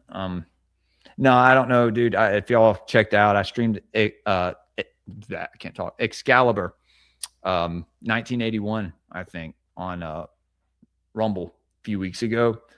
Great movie. Best esoteric interpretation of the Arthurian mysteries that you're going to get in cinema. And Helen Mirren was a babe. I know she's old as shit. Yes, she was. She was a babe. She was playing Morgana in it, Arthur's sister. Right. Dude, you could put that black magic on me all day. That's what I tell my wife. I'm just kidding. I've never seen that. I'm going to watch it now, though. Dude, no, you should. You definitely should. Don't watch it on my channel because I talked through half of it. I mean, I feel like that I'm going to have to watch it on your channel because I'm never going to do the research otherwise. So that's probably going to be the only option. And there's so much about, because there's people now who are like, well, it's all symbolic and it never happened. And it's like, well, I don't know, because I think King Uther, Pendragon, and Pendragon was their last name, which literally meant chief of the dragon. Right. The serpent. King Arthur is this Christ figure in this myth. Well, he's not the Christ figure. He is the physical force behind the Trinity. There's a Trinity in the King Arthur myth. There's him. I think I may have explained this to y'all before. Y'all may have heard it on the show. There's him who represents the physical force. And this is a kind of Gnostic theme. There's Merlin who represents the spiritual. And then there's Galahad who represents the Christ figure, right? Mm-hmm. Okay. I see young that. Yeah. Initiated knight who and dude, like there's so much, and like with Sir Lancelot and Sir Gawain with the Green Knight, the Green Man. I think this dude literally encounters the Green Man and has this I'm sure the whole thing's esoteric. I need to look into that more to interpret it better. But and then there's what was his name? What was his name, dude? Merlin Knight. He had this one knight who was a pagan knight. There's Galahad. Palamedes. Yeah. And then there's Galahad, there's Gawain, there's Lancelot, there is oh man, I don't know. Shame on me. I should know all of them by now, right? Yeah, I don't know. It'd be a lot cooler if I did. It'd be a lot cooler if I did. What about the British Edda? What are you talking about, tyranny? Which British Edda? I don't even know what Edda is. Well, the Eddas are the like. There's the Norse Eddas. And y'all should read them, dude. Y'all are, dude. Read them. We're babies in this world. Yeah, Bro, we're just getting into it. Download the PDF of the Poetic Eddas. Read the Valispa, like it's the creation story, and read. Okay. I'm reading the Volsunga saga right now, which is of the Volsungs, the kings of Norway, and the king of Jutland, or I think Denmark, comes and kills their. And it's the story of Sigmund and his sister, and then his son, Sigurd. Or is it Siegfried? Yeah, it's Sigurd. Slays a dragon, and then his daughter gets married to Ragnar Lothbrok, and then like they have their 4 sons. So it's like this line from these ancient kings in these stories that we're not taught about as kids, as young white kids. We should be reading the sagas, dude. We should be reading like the Ovid and like, my co-host Headless Giant. He is actually a Hellenist. He venerates Zeus and Dionysus and all, and having a show with him and kind of seeing things through his lens, man, it's helped me understand a lot of these ancient myths a lot more, dude. Like it's and they're beautiful. That's the thing. And when they take these and bastardize them, like I brought up earlier with Midsummer, there's a lot of other movies that A24 does of European, old European rituals and these esoteric stories. Look at who owns A24. Oh, is it another hook-nosed? Oh, no, just take a look at who owns A24, and you'll see why these movies are what they are, and how, and this has been pushed. Our culture has been subverted for at least the past 100 years, to where women with red hair are witches, and it's just gingers, dude. Look, I have a house full of them, so there's nothing I can do. I'm here. I'm dying for them. So you're I'll die for all my ginger brothers and sisters. I'm honored. Damn. No, dude, the last frontier. He a real Sigurd. Hey, Q's a real Sigurd. Yeah, no, shout out Sigurd. Big ups. Probably half of us are descended from him. So, glad he did what he did. But these are stories of heroes, and like these like, dude, these are, as if I were to read these like when I was younger, dude, there's no telling how it would have inspired me. Maybe not to do the right things though, depending on where I was, right? Oh, who knows? There's a reason that I got, and like I'm 33 right now, like I'm realizing a lot of this in my 33rd year of living, and I do not think that it's not a coincidence. Yeah. No, hell yeah. Coincidences. They don't exist on Greypilled, so I don't know if they exist on your show, but not at all. Yeah, they don't. And one of the things I'm always curious about from other people's perspective is all of the I wouldn't even call them coincidences. All of the similar stories in a lot of these mythologies, be it like Zeus and Jupiter, be it Mars and what is it, Ares? Mars and Ares, and all of are these the same deities? Or the Epic of Gilgamesh and Noah, right? Like same story. They're all repeated. Would be related more to a son of Enki. Now it says in the story that he was created by Enki and by Nintu, who is a creation goddess. But excuse me, when you look into like a little farther back than that, Enki is the one seeding half of humanity. It's they blame all these fallen angels, but Enki's back behind the curtains, like they didn't see me. All right. And you know what I mean? Like he's like mating, like, and that's where he goes with like Zeus turning into a swan and like mating with the women, and I mean it which could all be symbolic, right? But dude, I mean, like I said, if you go further back than Egypt, like it in our time frame, 6,000 years, I think the earth is hundreds of thousands, not millions of years old. I think we have had epics of humanity and civilization on this planet that we do not know about, perhaps. Fair enough. Yeah. like I said, everyone has their own creation myth. And Yeah. so everyone, because of, growing up with the Bible, they want to subscribe to the one lens. And like I said, that's okay if people want to do that, man. I'm just, throwing out there what I've experienced. Right? Yeah. Well, and it's weird how a lot of those people, they want to just subscribe to the one lens, but they want to bend over backwards to make sure that lens fits with whatever nonsense is coming out of NASA or whatever. And they're also like, they're so uncomfortable and will get downright angry and turn into absolute, the polite word is bags. I can't think of a better term. If somebody challenges their beliefs but they will allege in the same breath to say, well, yeah, it'll hold up to challenging. It'll hold up to scrutiny. Well, why are you worried about it? What are you concerned about? Yeah, and they won't really examine any of the other things outside of that. But I think it's a failure.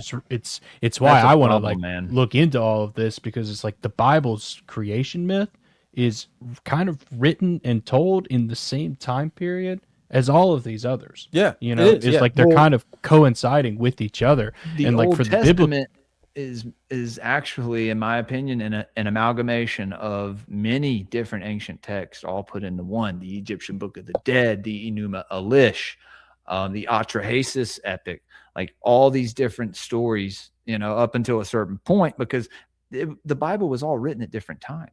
Right. And then they did a big edit of it and put it out. And the first Christians couldn't even read. So they were getting read to from these, well, you can call them priests, but they were Jewish. Right. Christians were Jewish. And actually, I've heard of this recently. I mean, I've heard people discuss this recently. Christianity actually, when it was first invented, was for Jews. You know? Yeah. And then there's an argument with Paul, which I think most people should consider themselves Paulites if they're not going to go with the esoteric interpretation. Like I think if you ignore the esoteric interpretation of Christ and the our higher nature and all basically the Christ consciousness stuff people want to demonize so much and have called New Age, I think that you're missing the point if you don't consider that. I think that's a big aspect of it. I haven't looked into that enough to really formulate much of an opinion, but I think the fact that so many people push back against it in the mainstream makes it credible. We're starting to see that. Watch the people who y'all have questioned for years now start pushing some of the narrative that you may find yourself agreeing with, and do a little that always agree with that narrative. Yeah, that always kind of throws me for a loop when I see stuff that I've looked into now as like some type of mainstream corporate bought out person is selling it to me. Definitely should give you pause to like look into it a little bit more. Well, I brought up Bohemian Grove earlier, and I've also said recently, and shots fired. I don't think Alex Jones snuck in. I think he was welcomed in with open arms. He was welcomed in with open arms, and they were even more welcome to the fact of him acting like he was sneaking in and recording a human sacrifice and scaring half the world to death. And that probably did more for them than that sacrifice alone. Yeah. That big Loosh, that big Loosh pool, dude. I'm telling you, man, this stuff is all, these people are actors, dude. Alex Jones is an actor, guys. Candace Owens is an actor. Ian Carroll's an actor. Yeah, and they're actors. I don't even know if they know it. Like, Bro, I have 1,300 followers on Twitter after 2 years. I don't care. I mean, yeah, sure. I don't care if I lose followers, dude. Like at this point, and I am not suicidal. I have a beautiful family. I'm very fulfilled and very happy.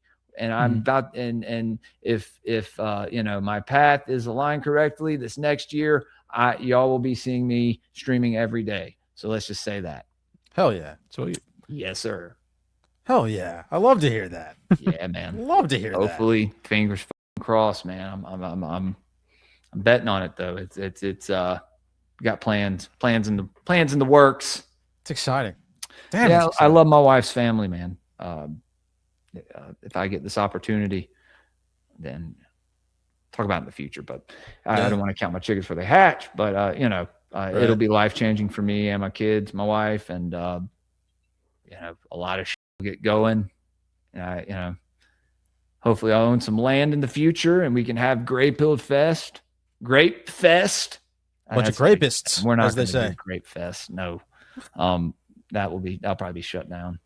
The cops will be like, "What's this Grape Fest?" You're like, it's just and they'll be like, "Why'd you name it that?"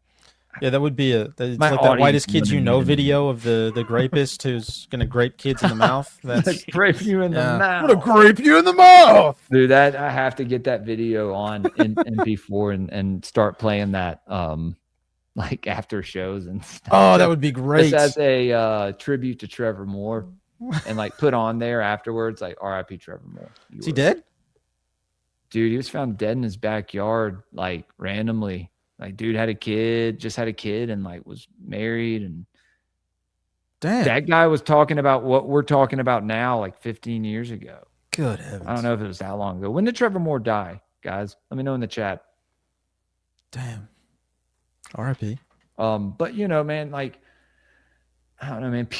People just the reason I talk about these entities and these deities so much is just people need to watch who they give all their power to. Yeah. Do research, figure out who, you are praying to. Because like I said, dude, regardless of, Yahweh is a Canaanite deity. There's no getting around that. There were child sacrifices to Yahweh in the Bible. I don't think that has changed. Yeah, can you unpack that a little bit more? This is the first time I've really heard that. Not only I've that. heard people make the comparison of Yahweh to you never heard of sacrifices to Yahweh? I've heard of that, but making the comparison of Yahweh to a Canaanite deity. Outside of I've heard people compare him to he's a son of El. Yes, that's what He's a son of El, brother of Baal, Mott, Mott, Dagon, Dagon I think is a brother of El. Inky. No, I think he's a brother of Baal, Mott, and Anat, and Yam. That's a fun name. I like that. Yam's pretty cool. Yeah. No, we have to. I need to do something on the Canaanite pantheon. We need to make a shirt or something. Subliminal, if you're out there, you need to we'll do a yam shirt. Is it got yams? I don't know. But dude, like, especially when you read the Ugaritic text and the ball cycle and all that, like, some dark stories, dude. Like, Yahweh's fighting his brother for supremacy and stuff, and it's like, this is the creator. He's a jealous God. I don't know, man. Yeah, I heard an interpretation of biblical text a while back. I think it was like my third senior year of college or something like that. And he had 5 of them. I did. How much money do you dude, so much. Yeah, it's bad. It's real bad. We're working on it. That's good. It's fun being a broke. I love it. But join the Patreon, folks. I'm poor. So Patreon. Let's go, dude. That's right. I got it pulled up. I promise I won't forget. That was a good mid-show plug. Good job. Yeah. He had 5. He was a true 5th-year senior. I was a senior for 5 years. Yeah, it cost him a ton of money, and that's why you should join the Patreon. That's exactly right. That's going to be our new plug moving forward. But I heard a breakdown of like some of the stories of the Israelites' campaigns against all of these other nations. And that compared to the way the guy seated it was that compared to the other deity they were worshiping prior to that, who was like considered to be like a more benevolent deity, and then he alleged like some other deity came and essentially took the place of the god they had been worshiping, and asked them to go kill a bunch of kids, kill a bunch of women and children, and do all the things they did. And the way I've heard most people unpack that is, they were murdering off some kind of demon spawn, and so it was okay to kill babies. But I didn't know if you had another take on that. Well, I mean, they talk about that. I mean, that's the same. That's Yahweh, man. That's Yahweh telling them that if he opposes the nation, if they oppose the nation of Israel, then you in wartime you have the right to kill all men, women, and children, and livestock, animals, and blessed is he who smashes the infant's head upon the rock. Son of a. Not very European, bro. No. Like, forgive me if I'm wrong. I'm not. But the only sacrifices going on, besides like if there was, I don't know much about the Drots and the Druids. Their certain rituals they did, up at Uppsala, but before war, the pagan tribes would sacrifice their enemies in front of their enemies to their gods. So, I mean, I'm sorry, but based. When you're living in ancient times, because guess what? The Israelites did the same thing, I'm sure. Yeah, right. So, why should I not say like, oh, hey, why should I reject my ancestry or my for this, but they did the same thing, and if not, still doing the same thing. What does Holocaust mean again? Burnt offering? Something like that. Who is that a burnt offering to? Who received burnt offerings in the past? Was it a particular Baal? Was it Yahweh? These are the Moloch offerings, right? The Moloch sacrifices we were talking about. So, jeez. Yeah, man. Yeah, man. Sorry if that tonight may have been a lot, man. That's I'm not still bad. learning. Yeah, no, it's interesting. Yeah, and I'm researching. I'm doing unbiased research, and that's what led me to this. Man, was like, I asked for discernment from Christ, and eventually I'm just, I start to find out all these truths, and it's it's changed my opinion on some things, but I'm still the same person, still. Yeah, I think I said this on the show the other day, but I guess I'm gonna say it again. Like we had a talk with a guy. His name's Tyler, and I guess maybe his journey is not the same as yours, but there's this whole idea that I have, I guess, of like people who have taken the time to, in a lot of cases, I think typically move away from whatever faith they were handed as children, be it Judaism or Christianity or whatever the hell you were handed as a child. I don't know. Yeah. And legitimately explore, like legitimately experience a search for truth in light of a lot of like the hate, the vitriol, like the shit you're going to go through as a result of that, especially if you do it in any kind of public fashion, typically end up with a more real based faith and understanding of reality than people, like me, not to make myself have to be this little who just like kind of waltzed through kind of holding the same candlestick their whole life, because you legitimately, it's legitimate trial by fire. Mm-hmm. It's legitimately going out and experiencing kind of the not to sound like a Jordan Peterson cuck, but like experiencing the hero's journey, so to speak. Like going through the trials and tribulations that you will experience, trying to legitimately find truth, Veritas. Like what, we had somebody on our show a long time ago say like truth is what is, trying to figure out what is, Yeah. That hero's journey, like, there's some Bible stories where you find something similar, but it's not like it is in the sagas and stuff. They're not out there slaying dragons and like it's kind of like I don't know. They find some way to please God and then they are saved. And it's like, okay, well, these other guys are out here like fighting wars and, fighting for their people, for their folk. And like, these stories of even in Greece, like the Odyssey and stuff. You know what I mean? Like, that's our culture, dude. Yeah, and there's something about that appeals on a very deep level to the human condition. Like that's our story. Yeah, as white men, as Europeans, that's our story. And people will say, "Well, the Greek was by the Mediterranean. It is still Europe." Right? Yeah. I mean, hell, I didn't know I had Greek in me, but there you go. Didn't know it last night either. Sorry. Right. Well, yeah, dude. I mean, I think it's important that we look at our ancestral past, not in the lens of someone who hates us. Yeah, that's another interesting someone thing. Who calls I'm not us trying to. Yeah, I'm not trying to keep you all night, but like you're good. You're good. I hear a lot of people who are super interested in their like their heritage and their ancestral past. I, for one, have never given two flying. I quite frankly could not care less where I came from, and I've never cared. Like I'm just like I am who I am now. I'm here. I'm gonna figure out what life looks like moving forward. But I'm curious as to what spurns people to want to continue to investigate that, because maybe it's just like outright arrogance that I just am not even remotely concerned with, my past. It could be like a, childhood trauma. My dad was an absolute asshole. My mom's a schizophrenic, but like I've never been concerned about it ever. I've never worried about it. Like I don't care where my family came from. I don't care where they hailed from. I'm just like, I'm here now. And like all I have to affect is the future. Why am I worried about what a bunch of dead people did? And so I'm curious as to somebody, obviously you have a very different perspective. Yes. So I'm curious as to why you're as concerned with it as you are. Well, I think blood DNA and blood memory exist. I think our ancestors reincarnate through us spiritually.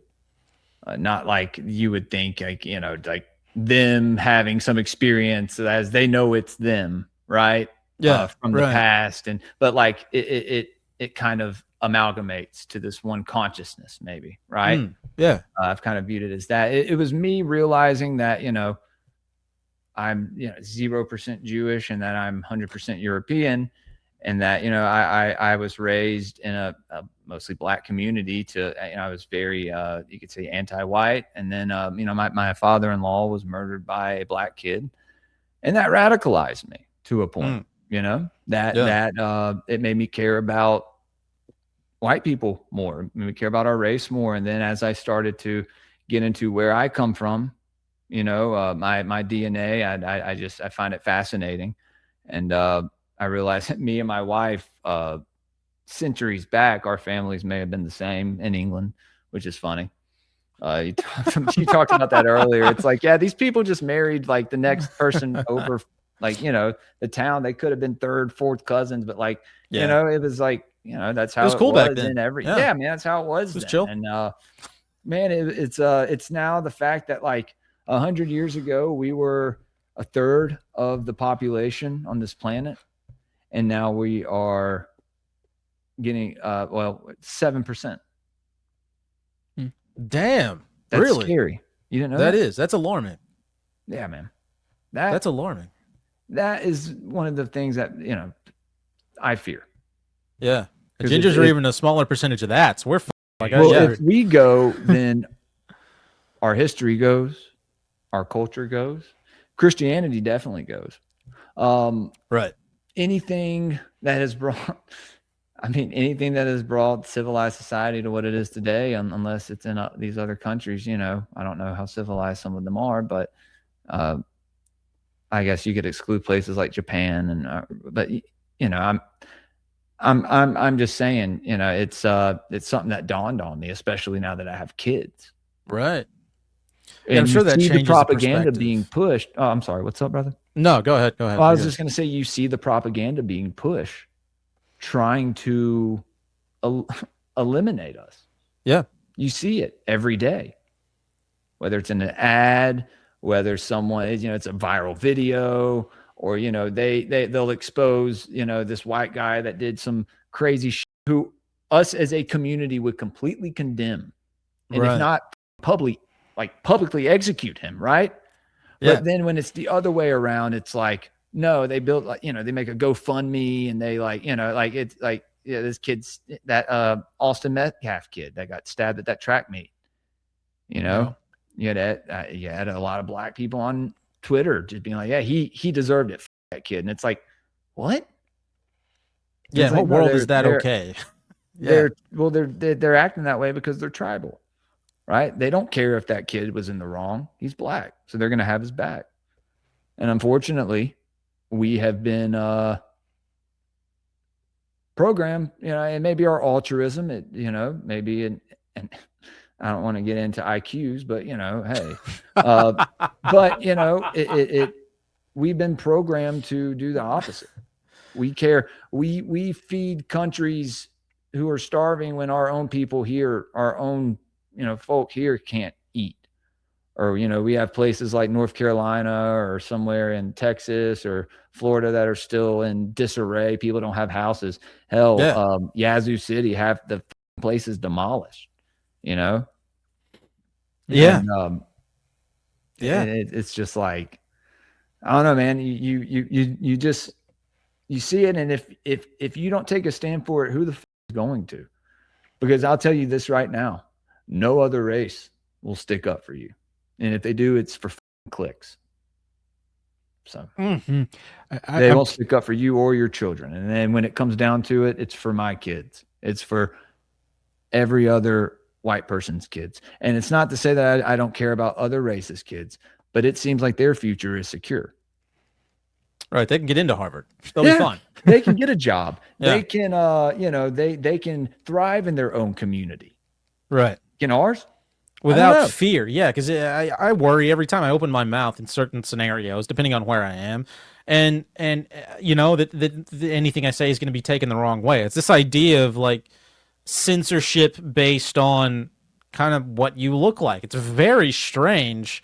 And John, you sounded like you had a question. I don't want to. Yeah, I'm curious because it's like a lot of what you're saying. You know, there's a lot of truth in that, but you also run across a very big danger that I think that they're trying to push on people. Is this kind of? I think the Metcalf story is like a perfect example of this, of trying to like create this combat of like race and ethnicity.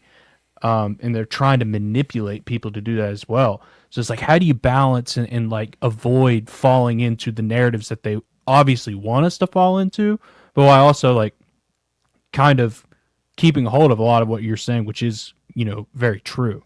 Well, I found that for me, like that's a very difficult thing to navigate because it feels like they just want to pull me into, you know, when the into kid all gets that, murdered, you know? and then his dad comes out and the first thing he says is he forgives the black kid. There's something very wrong with that. I don't care what faith you are, dude. Fuck that. That's like Renee Good's stepfather came out and was like, yeah, I'm cool with it. It's whatever. Dude, yeah. Look, dude, you will never see or hear me doing some cucked shit like that, man. I think that's pathetic. And I think he should have stood up for his son and his other son, who probably looked at his father and went, wow, what a weak man, you know? And it breaks my heart. Like I said, my father-in-law was taken from me by this monster. And, that kid, he's in prison now for over 40 years. And he's in there assaulting guards. We get updates whenever he gets moved. He got moved to like this like this top, like I'm like, that's damn, crazy. Dude, you're only like 20. Your whole life away, you know? Yeah, that's brutal. And I guess I lost my train of thought. Damn it. Sorry. That was full on right there. No, wow. You're good. He was at when it happens to you, man, it just, you can't help but feel like I said, I was raised around black people. I was in a gang. Like I was a rapper. You know, like, is there still some music out there? Can we listen to a Jules original? I will find you something to listen to. I'm going to be honest with you. It's not anything you'd expect. You'd be like, is this is a white guy? And like, it's very like lo-fi, like 90s Memphis rap. Nice. Yeah. Like super underground, very dark and murderous. Songs titled Victim of a Homicide and Grab My Mask, stuff like that. Wow. I was a very angry person. And that goes back to like, I was an atheist. I was like probably channeling some entity. But bad shit's happening to me, man. Yeah.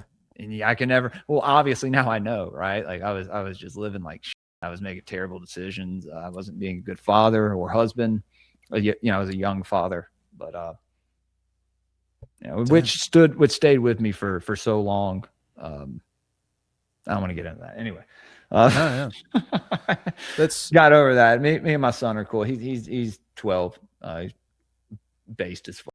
So very proud of the kid he's become. Yeah, man. I try to give myself a pat on the back every now and then. That's pretty cool. And I think we have experienced this. Well, two things I'm curious about. How much do you ascribe to the whole idea of like, kind of the Peterson-esque and I hate that I brought him up twice tonight. I haven't talked about him in forever, but this whole Peterson-esque concept of like a lot of these spiritual teachings are there, maybe so that when you manifest those, it will simply like do good things for your life. The idea of like, well, clean your damn room. You gotta clean your room. You'll do a good job if you clean your room. That's why I say the teachings of Christ, like especially if you're in a dark place. Yeah. Because I wouldn't just hand somebody the Volsunga saga if they're like coming out of rehab and stuff and be like, hey, yeah, take on the warrior spirit. You know what I mean? Like that guy may go rob a gas station and then go blow his brains out. Right. And so do a little raping on the way. Yeah. But I think there's, you let people choose, I mean, I don't know, maybe in the day and age that we're in, most people need that, right? I think they do. Yeah. Yeah, I think they absolutely do. So like I said, for people to do their own research, I'm not trying to pull anyone away from their faith. It helped me in a time where I needed it. Yeah. Right. What's this idea of imposing structure on chaos, which is probably very similar, and this is me, again, talking directly out of my butthole, but probably very similar to a lot of mythological stories, to the best that I'm aware. Like this whole idea of chaos existed, Pandora's box, or there was nothing before, the creation of the world, or whatever it happens to be. Some deity came along and imposed order on that chaos. You've got to do the same in your own life, Yeah, but you got to be, yeah. Oh yeah, dude. Well, that's what I say. I said it on the last episode with y'all. You got to be Hermes stepping on Typhon, dude. You got to grab that chaos serpent, choke the shit out of him. Stealth on. Yeah, dude. And there's many names for that chaos serpent, right? So, but yeah, dude. Like I said, there's a lot that I, especially when esoteric Christianity and Christian mysticism and learning how to incorporate all these other esoteric themes and then learn about all this other stuff. Like it helped me immensely, but right. As you grow, you learn new things, right? Your consciousness expands, it develops. And so that's always been the goal on Greypilled. Episode 5 of Greypilled is Yahweh a dragon? So damn. Yeah, man, we've come along, and I think Yahweh is the. I know we're probably almost done. I'm gonna throw this out there: is the Egyptian deity Set, but it's my opinion. We're gonna have to get you back on to talk about that because I feel like that would take a long time. You may have to bring Headless Giant on with me. Fair enough. I mean, whatever we've got to do, but that's kind of a theory me and him have been talking about with the Hyksos. So people will say, just real quick, people will say, "Oh yeah, well, because it'll be like, where are the Jews in the Egyptian history? They're not written in there anywhere." And people, well, they wrote them out the history because they're their enemies. Yeah, right. Okay, what the fuck? And so there's someone in there named the Hyksos, and there was this nomadic group of people who caused riots. And they worked, but like it wasn't. It's not the Exodus story that was painted, but this, the adversary of Egypt, the one God who could curse Egypt and have all those plagues happen would be Set, brother of Osiris, who was the ruling deity of Egypt at the time. So him killing Osiris and then him drowning the Pharaoh and all that and his army. That's just symbolic, I think, of the drowned god Osiris. They're disrespecting their god. We drowned your king just like we drowned your god. It's very religious or like esoteric coded kind of But it's theories. Like I said, it's nothing written in stone, but just interpretations. Just after reading these other texts, man, and from these other cultures and mythologies, people put themselves inside a box. I'm telling you, get the fuck out that box, man, and at least look at it for yourself. Stop relying on, other people's interpretations and looking through other people's lens. Hell yeah. Yeah, man. Be your own hero. I like that. We need to get a sticker made of that. I like that. You can do put my little face on it or something. I don't know. Y'all do some Veritas Road sticker with some Greypilled theme. I might have to do that. Yeah, that's a good idea. idea. You guys have my permission to do whatever you want. If you want to put my face or any of my things, take one of my designs and redo it as the Veritas Road. I don't give a shit. You guys are my boys. So. Oh man, thank you for doing this. This has been a blast. This yeah, dude, my mind's kind of like racing, not like a million miles an hour. That's a lot of shit to look into. Always fun. Yeah. All right. Well, folks, hopefully you are less overcome with just I feel right now. So thank you for listening. We appreciate it.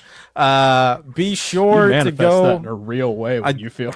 Yeah, I really do. Impressive. It's a Down syndrome flare up. They said I was going to be Down syndrome. That's getting clipped in the next Greypilled edit. So you know, that's definitely getting clipped in the next. Like at the very end, I'm going to have. I love you. Just guys. happens sometimes. Thank y'all for having me on, dude. Hey, dude, thanks for coming on. It's always an interesting conversation. Yeah, I learn a ton of shit every time we talk to you. Which I love that you guys been twice just now. let me talk, and you just let me whatever's on my mind, whatever schizo theory I've been, cooking up.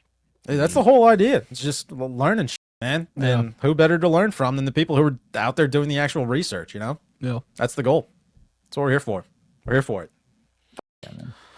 All the time. So, folks, go check out all of Jules' stuff. Go check out the Veritas Road Patreon. It's still on sale for 33% off right now, $2 a month. What more could you ask for? We're going to do the hard launch of that on Tuesday. Soft launch is still going on, so go check that out. Follow us on all the places at the Veritas Road.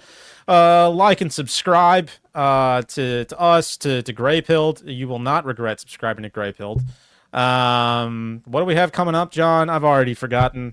We're back on Tuesday. Touch Me Tuesdays. We've got Tyler coming in on Thursday, and then Tim should be coming on from 6th Century at some point this month. He booked on the 9th, but we've got to reschedule on him because we had something that I forgot to book off on our calendar. So it's on me.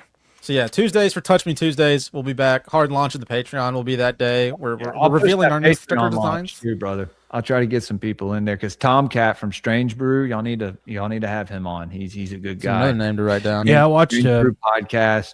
I watched your show with him last time when you did.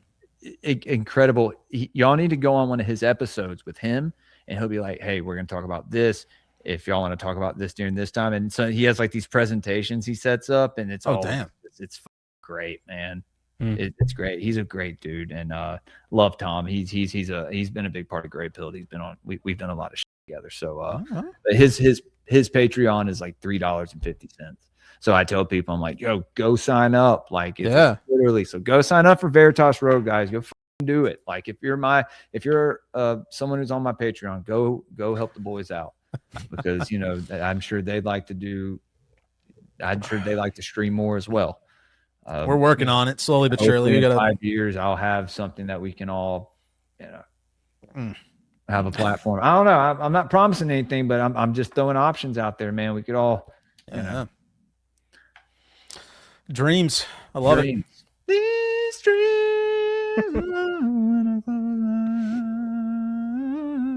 That song's about a prostitute. I don't even know what song that is. I listened to. I live another life. I enjoyed that. Go listen to it, man. It's These Dreams by Heart. It's great. These Dreams by Heart. Hopefully you don't get a copyright from that. That was spot on. That was beautiful. Because the pitch was so perfect. We might get a copyright strike. Yeah, it's about her being a prostitute. So just another good reason to listen to it. Yeah, you're not turning me away. Yeah. Sounds great. All right. Well, Jules, where can everybody find you? I think most of these people already know where to find you, but Love you, Stacks. Guys, my son is having a slumber party at my buddy Buck's house. His kids, they invited him over. I went and dropped them off there earlier. My daughter and wife are at her mom's house having a little girls' night. So I may stream a movie tonight. Hell yeah. I want to hang out and drink beer and stream a movie. We could do that. I don't got what the else am I going to do? But If you want to follow me, you can go over to X at Greypilled Pod, Instagram, Greypilled_podcast, Spotify, Apple Podcasts. You go over there. People who listen to audio, I post a video, but if you're an audio listener, YouTube, get me past 1,000, please. And then Rumble, I'm on there as well. We're almost past 1,000 over there as well. So finally, man, past year 2, getting up to 1,000. Like I said, guys, this is proof. It's I've had a very organic following. I always flaunt that because I think it's important. Yeah. Hell yeah. And tomorrow morning, Gods of the Morning Wood, 9:00. Occult Symbolism of Animals, something I've talked about all day today. And Adepts in Western Esoteric Traditions, I think part 7 or 8. So you'll tune into that. Then at 4:00, having Brandon Magazine and Media, fellow occult reject, on. And I think that episode is going to be a banger. So he is a fellow bard. I'd say I'm a bard. I am an aspiring bard. I can play the drums. I need to learn how to play a lyre or something. I don't know. I can play the bass. I don't know what I'm talking about. That's cool. But also, if like I said, if you want to support the show, patreon.com/greypilledpodcast. I also have a merch site, greypilled.printify.me. Got a lot of designs over there, a bunch of cool shit I upload new designs every week. So I'm going to put an order in for myself tonight. I can finally wear my own merch. But again, guys, thank y'all for having me on. I love when people invite me on their shows because I don't have to host it. And this was a great conversation, man. So yeah, man. Always a blast. Always a blast. So thank you for taking the time. And hopefully we can do it again. Folks, thanks for listening. And we'll catch y'all next time. Yeah, appreciate it. Bye. Peace.